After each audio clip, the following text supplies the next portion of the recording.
All right, if you guys look up here, what I want to do real quick is I want to talk about how to prepare an image for print.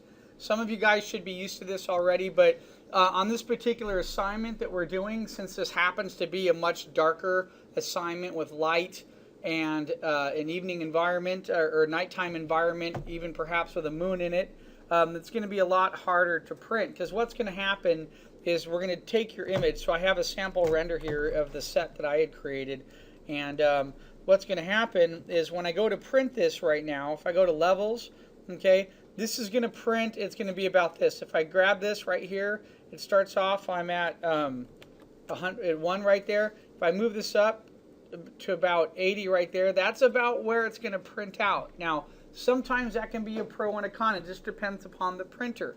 You never know how a printer is going to react. Some print naturally a little bit darker, some don't. It just depends. It also, can be a variance there between whether or not if the printer is CYMK, which most printers are. If your image is RGB, that could be an issue. Some printers haven't had a proper maintenance and they print dark. There's all kinds of variables that can be introduced that affect your printing. So what's important to remember, what you don't want is you don't want to get this. You see what happens is all the dark values inside the piece are going to unite, and then you're going to lose a lot of that really nice, wonderful detail that's inside there. So what I tend to do is I print an image first at 8.5 by 11, just real quick to see how it looks. I tell it to frame inside the image. I just get it on 8.5 by 11 paper, and I get a good idea of how that particular print is working. It might cost me 20 cents or whatever, but my whole goal is to avoid having to pay the fee for 11 by 17 print, which can be usually on average. I know at Kinko's it's like, or FedEx, it's like $2.11 or something now that you're paying to print one 11 by 17.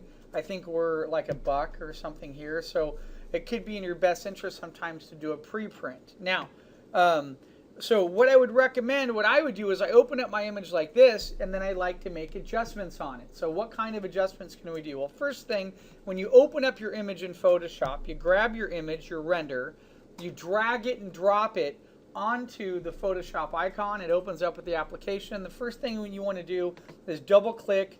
Sometimes there's a lock right over here. It'll look like this. There'll be a lock on the layer. Double click it. Okay, and then it'll have an option box where you can turn it off, or if you have the opportunity to, you can hit the lock button and it'll unlock that layer. Okay, now the layer is unlocked, so you can freely make any changes that you like. The two changes that I do on a regular basis, I'm going to tell you the hotkey for it, tell you where they are. If you go under Image and Adjustments, okay, I use curves and levels. So curves is M, okay, levels is L. So if I select my image and go to Control L, what I can do is I can adjust the slider accordingly. If I move this over to the right, it goes a little bit darker. And then if I move this over to the left, it goes a little bit lighter. Not only that, but then I could also adjust. Now watch what happens here. If I grab this end slider here, move this way, it's also moving the middle layer right here. So what that means is here, let me go back to it and talk about what we're seeing here. It's telling me that the majority of my tonal variations are in sort of a mid-range right here. So if I grab this slider in the middle, I'm modifying a majority of all the tonal variations here, versus if I grab from the outside, this is going to be applying just the solid dark value, and if I go move it more into that hierarchy there, it's going to quickly change the darkness inside my piece very quickly. Okay, these sliders are great. We also have another slider down here, which is just a basic contrast setting. One lightens, one darkens. I usually never really use this right here. I tend to float in this area here, where I might grab this, I pull it a little bit to the left, and you can see that brightened it. But at the same time, watch what happens here. Let me zoom in. Watch what happens. This is a pixelated render, but look at the surface of the moon right there. Look at what happens when I pull this too much to the side. See what I just did? I blew out the detail that was on that because I moved the slider too much. So perhaps if I just move this a little bit, so now you know what to look for. Look for your white highlights. Make sure you don't blow them out.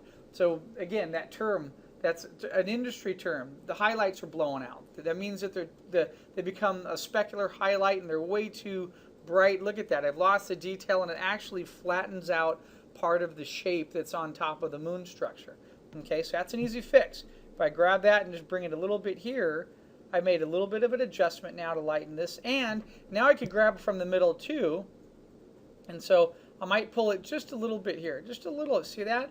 Just a teeny bit here. And if I go back and hit 0, 0 brings it back to where it was. Okay, so actually, excuse me, we started at 1, and I needed to remember that there. Okay, that's where we started at. Okay, but if I move it over here a little bit, I've adjusted at about 20 little point markings, so it could be 20%.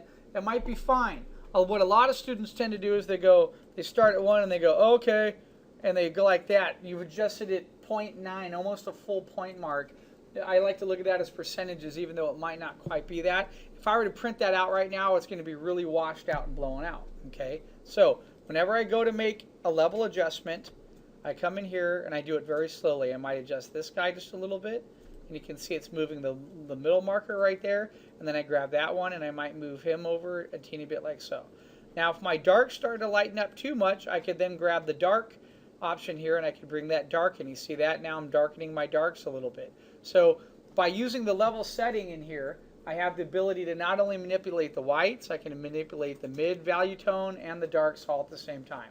Okay, now the other one that I tend to use is if I hit Control M. That's weird, it's not coming up. Let me see why. If I go down Image and Adjustments and I come over here, I have curves. Let me see Control M. Why is it not coming up? Okay, for some reason my hotkeys aren't working. I have no idea why, but let's just bring it up manually. Image Adjustments and Curves, Control M. So here's how a curve works. Look at the curve gives me that same setting that I just saw there. Do you see that? That is the same ratio of tonal variation that was just being displayed on top of my my level setting.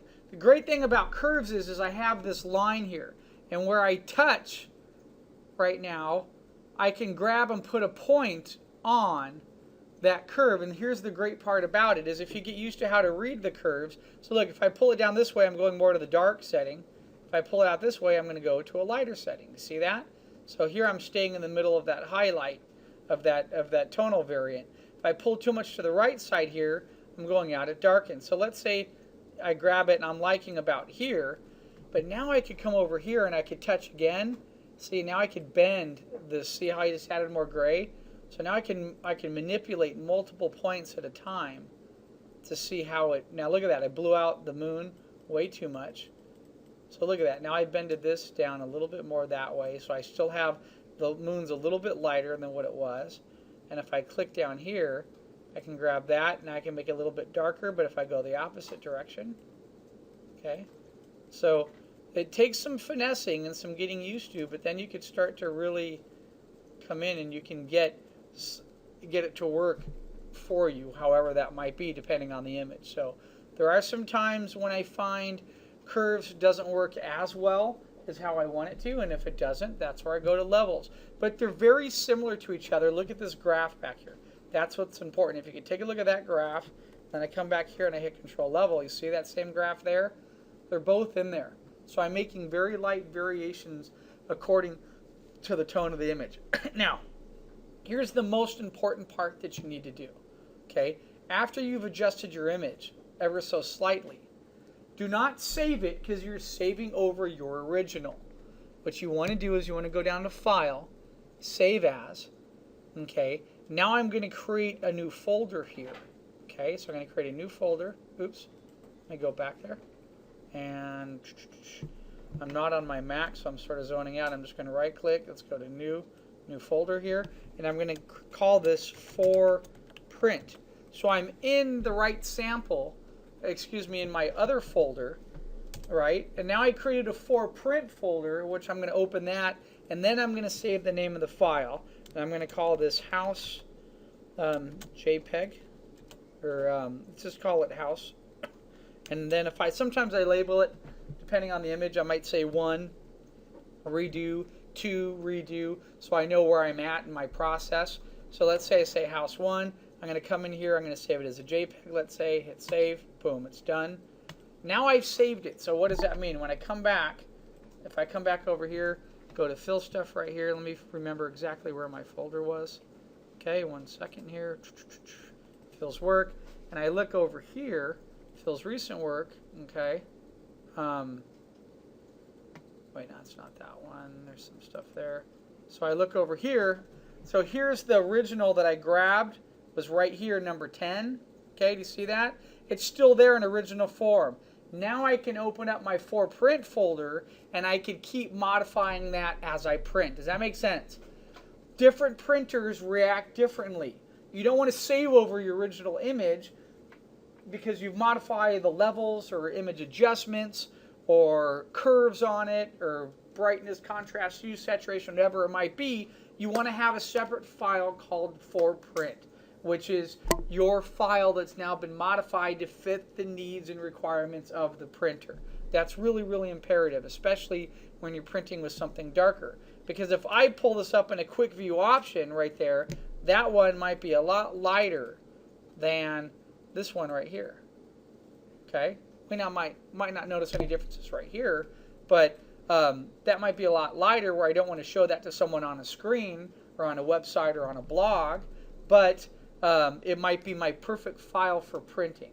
So that's all. This is just a real quick 10-minute lecture. I just wanted to go over how to adjust an image and get it prepared for printing, because if you have anything that gets darker or has a darker value in it, it's going to print and be affected differently. And remember, when you're sitting in a room with a bunch of art directors and a bunch of people that are waiting to look at your stuff, you have to allocate enough time to take care of your printing needs and requirements.